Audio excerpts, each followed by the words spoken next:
ahli melihat kondisi mungkin di Indonesia atau di luar Indonesia khususnya saat ini, menurut ahli, apakah dalam psikologi forensik pembuktian yang kita pakai ini adalah pembuktian sosial atau pembuktian eksak atau pembuktian yang seperti apa?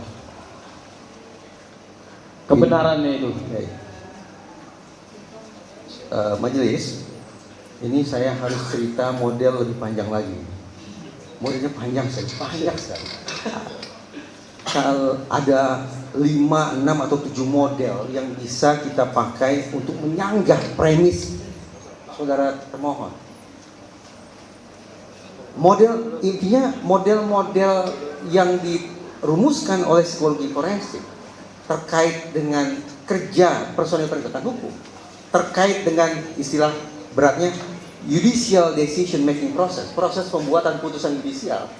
Percayalah, kata psikologi forensik majelis,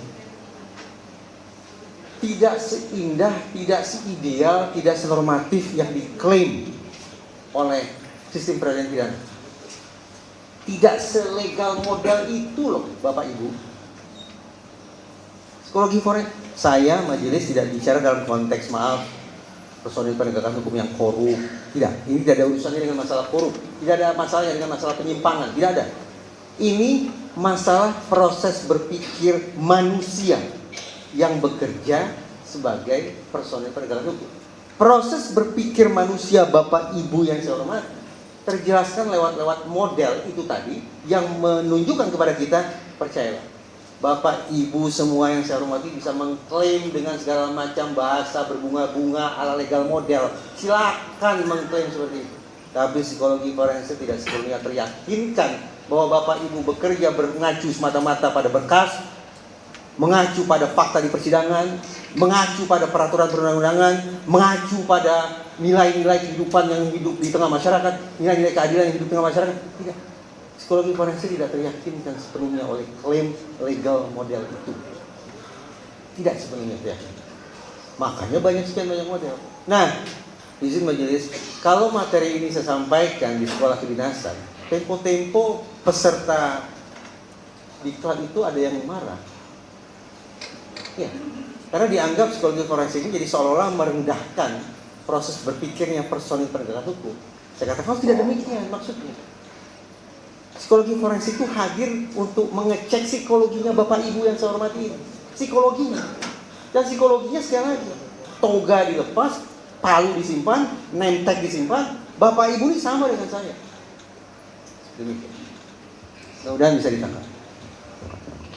Terima kasih ya. Berarti tadi modelnya yang public opinion, strategic model, dan yang tiganya belum dijelaskan ini ya Pak. Panjang sekali. Panjang sekali. Saya sebut saja mungkin ya. Ya, sebut saja boleh, biar kita cari di Secara garis besarnya aja Pak. Secara Siap. garis besarnya aja mungkin. Ya. Ada attitudinal model sikap.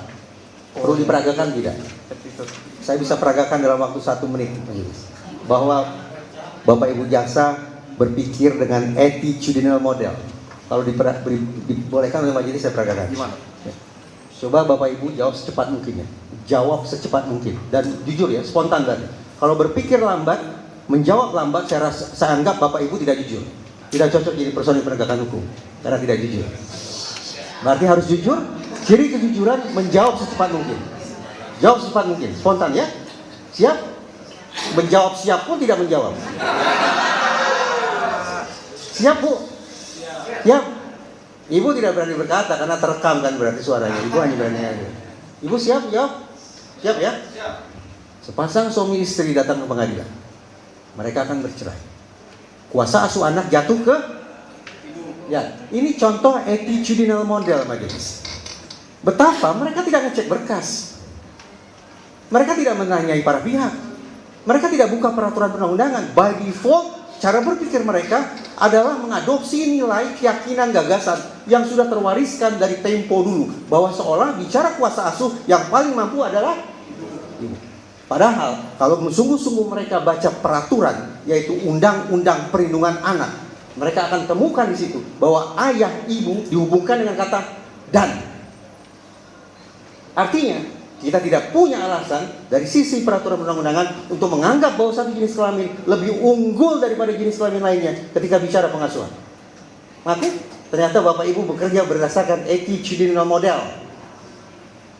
Saya lanjut majelis. Model berikut. Lagi ya ke Bapak Ibu. Sebenarnya saya bisa bertanya ke majelis, tapi untuk menghormati persidangan yang mulia saya bertanya. Saya boleh tahu ketika Bapak-bapak menangani sebuah perkara, apa yang harus Bapak cermati? 5 saja, coba. Pakai mikrofonnya. Pakai mikrofonnya. Supaya saya dengar. Syarat formil material, Formil, kemudian material. locus tempus, Oke? locus tempus habis itu Sudah? Sudah ya? Sudah lah, 4 Coba, lah. coba. Saya boleh tahu, kalau di tingkat PN, maksimal berapa waktu yang Bapak punya untuk menyelesaikan satu perkara? Maksimal. Deadline. Apa? 3 bulan, 2 bulan adalah cara berpikir ala manajer. Jadi mereka kesampingkan aspek substansi hingga pada titik tertentu mereka harus sisir, mereka harus kikis kemungkinan mereka berkonsentrasi pada aspek substansi karena mereka dikejar oleh waktu. Ini disediakan sebagai case manager model. Jadi siapa bilang personil penegakan hukum semata-mata berfokus pada substansi? Kalau kita mau konsekuen bicara bagaimana merealisasikan keadilan para pihak, ya baca substansi, fokus pada substansi, betul tidak? Saya yakin betul. Tapi pada titik tertentu Bapak Ibu harus abaikan tanda petik substansi karena Bapak Ibu dikejar oleh waktu. Muncullah model case manager model. Berarti Bapak Ibu yang saya hormati ini bekerja tidak murni sebagai orang yang fokus mencari keadilan dengan menggali sedalam-dalamnya aspek substansi suatu perkara, tidak. Bapak Ibu harus berpikir, bahaya ini, deadline,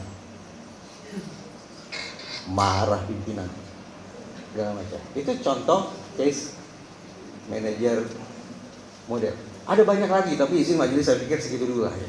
Untuk sepertinya saudara termohon hanya ingin tahu saja ini. Supaya tidak sudah ada beberapa model yang coba Masih ada saya pertanyaan nggak, Pak? coba. Terima kasih. Kalau masih ada pertanyaan,